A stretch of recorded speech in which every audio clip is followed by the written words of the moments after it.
Hello everybody, Tina here. Hope everybody's well. The Golden Globes are on tonight, and I am here talking to you about MACRA on my Sunday, I don't even know what day it is, Sunday evening, and I'm just as curious to see what everybody's wearing at the Golden Globes. I'm into fashion, but this is more important to me. And actions speak louder than words, right? So I want to do a little exercise with with everybody. I want to ask a couple questions. Oh, sorry. I want to ask a couple questions, and I want to get you wheels turning. And I'm trying to help everybody adapt with the change, this enormous change that we're all going through. So I want to know how many people are familiar with the term MACRA and know what it means and stands for. And how many of you have spent a lot of time getting educated on MACRA, be it a webinar or reading articles, sitting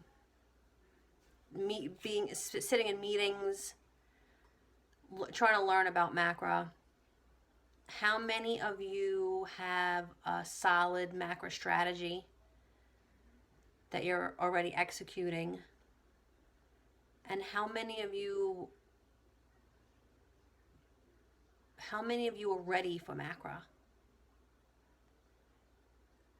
Why am I asking these questions? Am I trying to make people feel bad? No.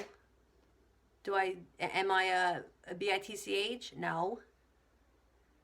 I'm trying to get your attention. I'm trying to make you understand that if you have not already made a strategy, if you're not, if you don't fully understand MACRA, or you need more, you need to learn more about it, you're already behind.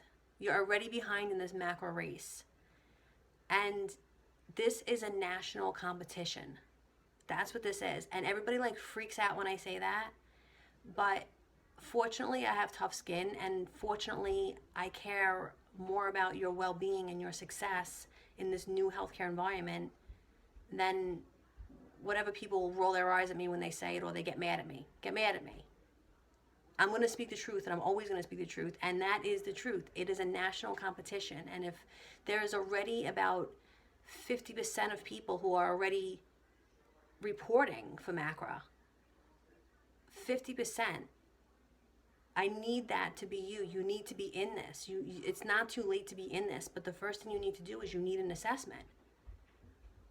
You need an assessment on many areas of your organization, because you have to build a foundation, a solid foundation, just like how you're building a house.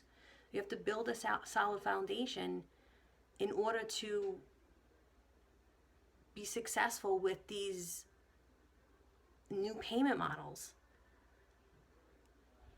I mean, I don't know.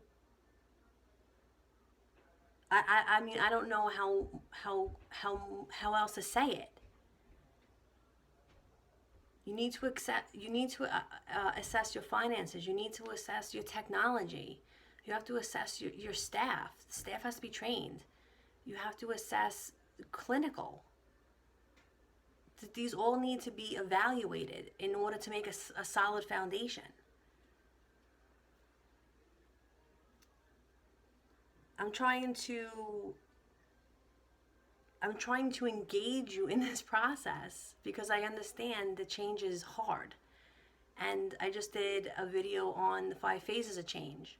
So I have sympathy for you, but it's already January 8th, and I don't know what everybody's waiting for. I mean, if you're waiting for your CEO to give you approval to get an assessment, what is he waiting for, or she waiting for? What is the holdup? The clock is, we're already out of the gates here. We're already out of the gates. I don't know what everybody's waiting for. You need time. You need time to not develop a strategy in haste. you want to think about this. You want to think about where you want the future of your organization to go to. So that's not just going to be something that's going to be done in an hour. You need to understand MACRA. You need to understand what the main points are. You need to understand the reporting requirements. You need to understand where CMS is going with this and what the overall goal of this whole entire thing is. I mean, I'm hearing that the small practices, I don't know, what was the number I just heard? I think it was it 89%? They're gonna pull out. They want to pull out of they're gonna scale back on their Medicare patients. Okay, well how is that gonna help your patients? What is that showing your patients? That's number one. Number two, that's not gonna help you either, because already in 2016. 25% of people's payments, physicians' payments, were tied to value-based care, and this is with the commercial payers. They're all coming on board, and I believe in 2020, everybody's going to be value-based care. And if we know one thing about the healthcare industry that stays consistent is everybody follows CMS. Everybody follows the big payer. Everybody gets on board with what they're doing. So these small practices, I want to encourage you a little bit to think about that if that's what you're doing, because CMS has made things available to you, like Pick Your Pace. So that's why they did the Pick Your Pace. Everybody would have had to start this and full reporting on January 1st. Everybody. Otherwise, people would be facing penalties.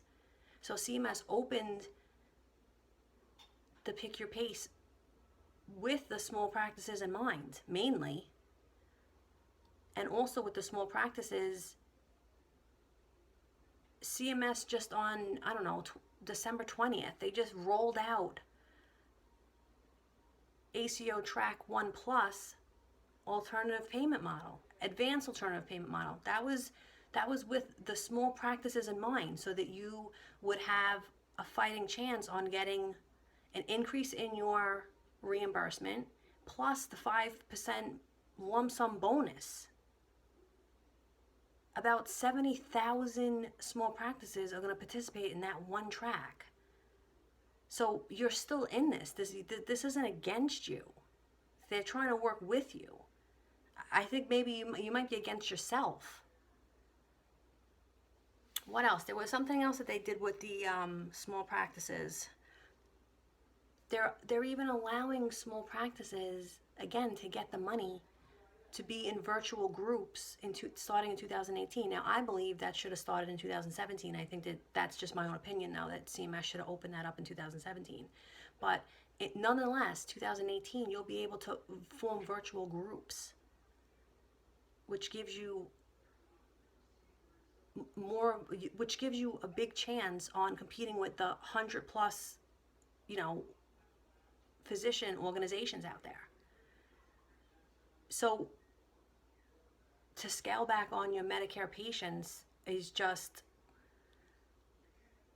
I don't understand that logic at all, especially given the evidence I just gave you, I just presented. So there's many people that are prepared for value-based care. They're already reporting. They already started their reporting on January 1st. How do I know this? Because I was helping them set them up all through fall 2016. So you need to get in the game. I want you in the game. I'm trying to simplify this for you. I'm trying to, if you're making $60,000 a month in Medicare, hypothetically, I'm trying to help make a plan to double that. I want your business. Yeah. I want your money. Definitely. Because I want to take your money and I want to turn it around and I want to give it back to you. I want to show you how you can get the MIPS points. It's almost like I know what's good for you before you know what's good for you.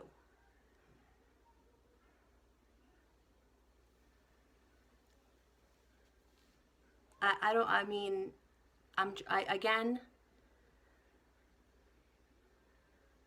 the race has started. It's only up to you to decide where you want to be in the race, where you want to end up. I'm here to give you the cold hard facts on top of be transparent, because that's important to me. I don't like liars. I'm not a liar. And I'm trying to help you. I'm trying to help you help your patients. I'm trying to help you practice medicine creatively. That's what this is all about. So adhere to my advice. I'm here for you. It doesn't have to be so difficult. Stop waiting. This waiting game, this waiting. I need approval. I need approval for what? Approval for what? You should have been waiting last year. Go to my website, schedule an assessment. You won't be disappointed. Let's do this. Let's get you back on track. Thank you for listening. Thank you for spending your time with me. I appreciate it, because I know everybody's time is valuable. So, have a great night. Let's go look at those Golden Globes.